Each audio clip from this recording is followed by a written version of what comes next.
It is written that from the day on which you bring the sheaf of elevation offering, the day after the Sabbath, you shall count off 7 weeks. They must be complete. You must count until the day after the 7th week, 50 days. Then you shall bring an offering of new grain to the eternal God. Hayom 25 yom shehem 3 shavuot ו4 yamim laomer.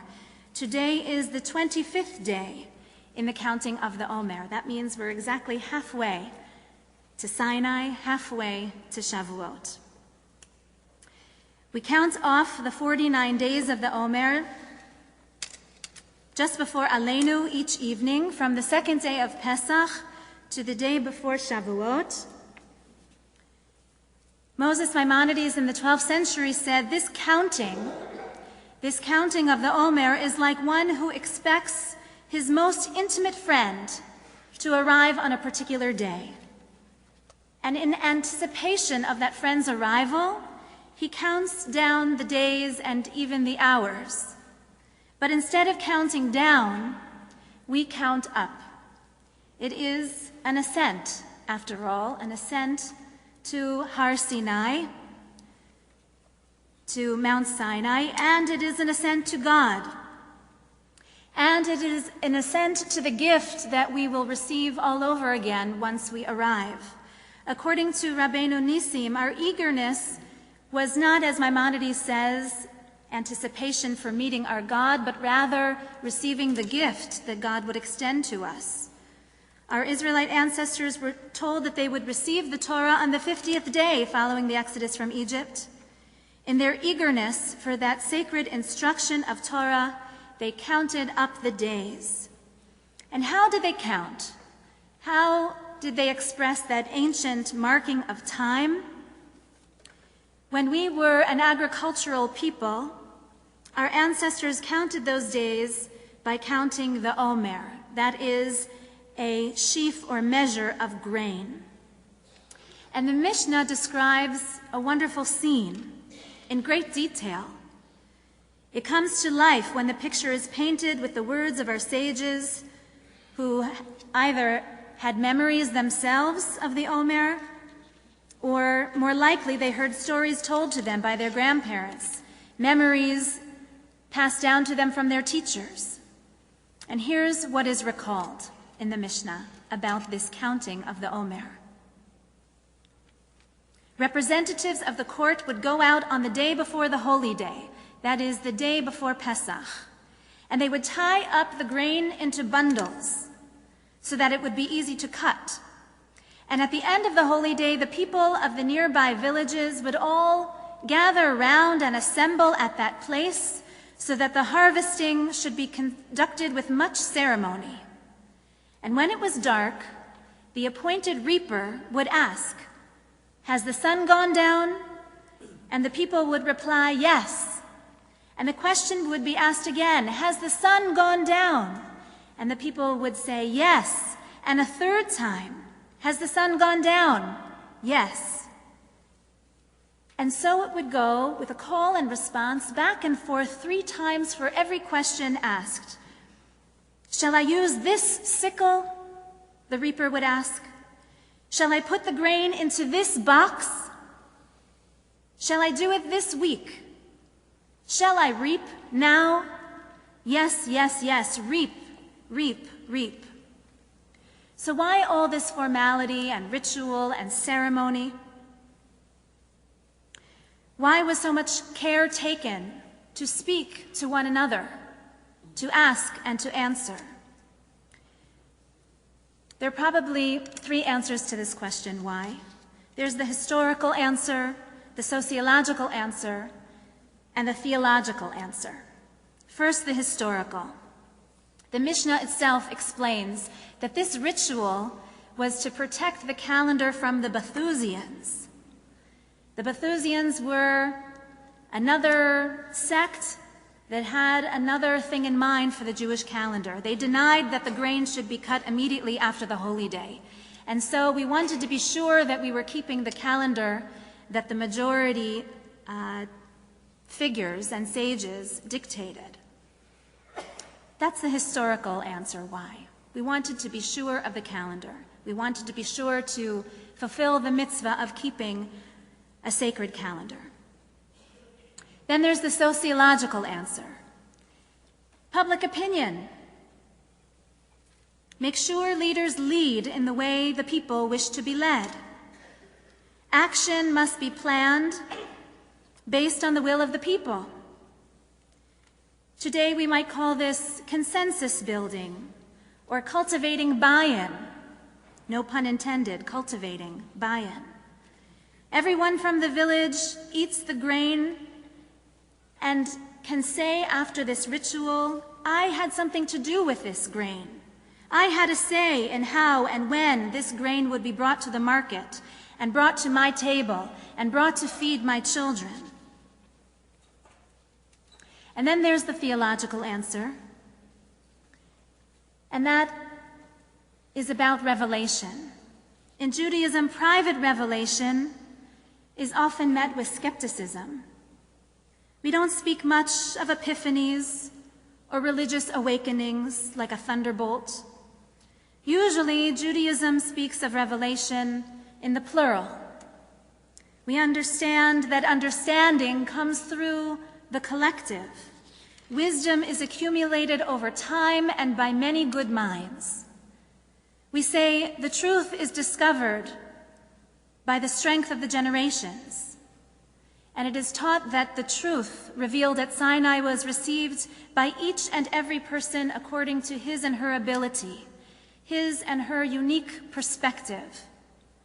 Our sages insist that the experience of the zakein, of the elder who stood at the foot of the mountain, was very different from the experience of the woman, the pregnant woman, who stood at the bottom of the mountain. And the rabbis single out these figures and the children too. They say they were all present at Sinai, and we depend upon all of them in order to receive the collective truth that was received there, even though they experienced it uniquely, each one. I have been the senior rabbi of Holy Blossom Temple for the same number of days as the Omer, plus 2. And I am also counting up. And we are ramping up our efforts. One such good effort is the articulation of Holy Blossom Temple's Statement of Identity. It was prepared by a small working group led by Merle Chris, and then brought to the temple board for more insight. And now this week, I hope you've seen, we have launched this Statement of Identity to the congregation at large. I hope you'll find it there and study it, and then weigh in with your thoughts. It isn't Torah, it isn't Revelation, it isn't Sinai, but it is important, I believe. It is useful, I believe.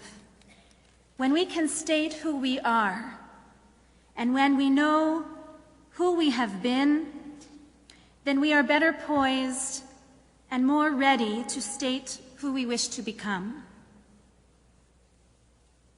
I'll give you one example, one excerpt from this new Statement of Identity. The title of this section is Tradition and Modernity. That wonderful tension between tradition and innovation. Together, so far, we say the following. Founded in 1856 as an Orthodox congregation in downtown Toronto, Holy Blossom Temple joined the Reform movement in the 1920s and soon became known the world over as a flagship congregation for Reform Judaism. In the 1970s, we began to embrace more traditional practices, and today our prayer language and ritual draw from the best of the Reform tradition, as well as from Klal Yisrael, the totality of the Jewish people. Within our congregation, there is a respectful range of Jewish observance and beliefs. Our commitment is to create a Jewish life which is meaningful and challenging, authentic and joyful, responsible and relevant. This Statement of Identity is a living document. It is meant to be tweaked and honed. In just 2 days, we've received 8 comments. It's as if we are like that ancient reaper, calling out a question and receiving an answer. Are these the right words? Is this who we are? Is this who we strive to be? One answer came from Dr. Barry Borden, past president of the congregation. He writes, so all of us can read his words. We must remember that our collective identity at Temple exists because of its members and staff.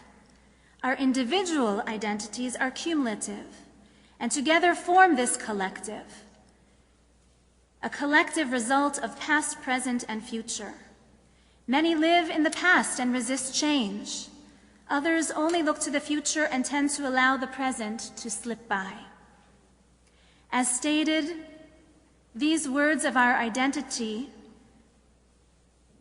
are not static, but will constantly allow us and our congregation and community to preserve and utilize our significant past, pay active attention to our needs at present, and ultimately allow us to adapt appropriately for the future. And Barry also speaks from the point of view of 4 generations in the congregation. So when he says past, present, future, it's very personal. And he ends with these words. The words in this document have intent and understanding and emotion. The words speak directly to me and will speak directly to groups such as leadership and community. Yasher Koach. Thank you, Barry. Endorsement is terrific when we hear, like the scene in the field, yes, yes, yes. That's wonderful. But honest and truly, we also are asking for no, not yet, maybe so. When it comes from someone who has length of years here and many generations, we'll listen carefully. When it comes from a newcomer, we will listen carefully. When it comes from someone who is new to Judaism, we will listen carefully. We want to hear, we are sincerely asking. It's important that at the core of this statement of identity, we see ourselves, each and every one, reflected. Let me conclude this reflection on counting during these days of counting with the Psalm number 90. Because counting the Omer is more than an exercise in making every day count, although that in and of itself is one of the secrets of life. Counting the Omer is also intended to be a path to wisdom. According to Psalm 90, knowing how to number our days is what leads ultimately to wisdom. Hear now the words of the psalmist poet. Limnot yamenu ken hoda. Teach us, O God, to number our days. V'navi levav chokhmah, that we may attain a heart of wisdom.